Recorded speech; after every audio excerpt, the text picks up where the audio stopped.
ধানের জেলা হিসেবে খ্যাত দিনাজপুরে নেই কাঙ্ক্ষিত বৃষ্টি। তাতে ধান আবাদে যে লক্ষ্যমাত্রা নির্ধারণ থাকে তা পূরণ হবে না বলে ধারণা কৃষি সম্প্রসারণ অধিদপ্তরের। শ্রাবণ পেরিয়ে ভাদ্র মাসের অর্ধেক গড়ালেও নেই বৃষ্টি।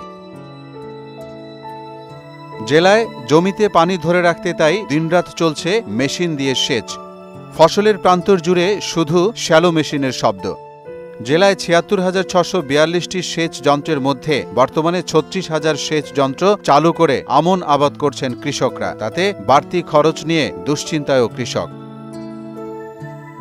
এই ধান আবাদ করে আমরা আকাশের পানি দিয়ে হেমুর ধান, এখন আকাশের অবস্থা দেখি আকাশে খুব বৃষ্টি নাই, পানি দিচ্ছি, জমি আমাদের ফাটে গেছে, বাধ্য হয়ে মনে করতে এখন ছেঁকা দিতে হচ্ছে, কারণ হলো তেলের দাম বেশি, সবকিছুরই দাম বেশি। মাটি ফাটে যাচ্ছে, তারপরে বৃষ্টি নাই, এই কারণে খরচটা বেশি। এই সাধারণ কৃষকের জন্য এই খরচের বোঝা বহন নিয়ে, আর তারপরে পোকার আক্রমণও বেশি। একদিকে বন্যায় দেশের অনেক জেলায় লাখ লাখ মানুষ ক্ষতিগ্রস্ত, অন্যদিকে ভরা বর্ষাকালে কাঙ্ক্ষিত বৃষ্টির দেখা নেই দিনাজপুরে, যে কারণে আমন ধান আবাদের শুরুতেই হোঁচট খাচ্ছেন এ জেলার কৃষকরা। কাঙ্ক্ষিত বৃষ্টি না হওয়ায় জমিতে পানির অভাবে অনেক কৃষক এখন সেচ দিয়ে রোপণ করছেন আমন চারা। কৃষি অফিস থেকেও সেচ দিয়ে ধান আবাদের পরামর্শ দেওয়া হচ্ছে।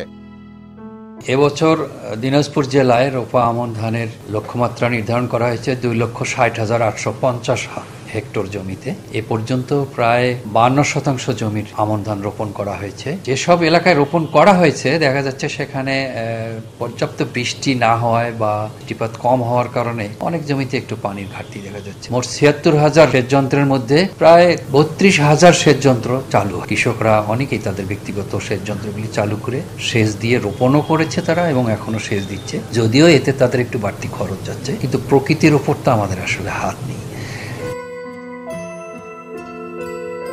মোহাম্মদ ওয়ালিউল্লাহ, মোহনা ডিজিটাল।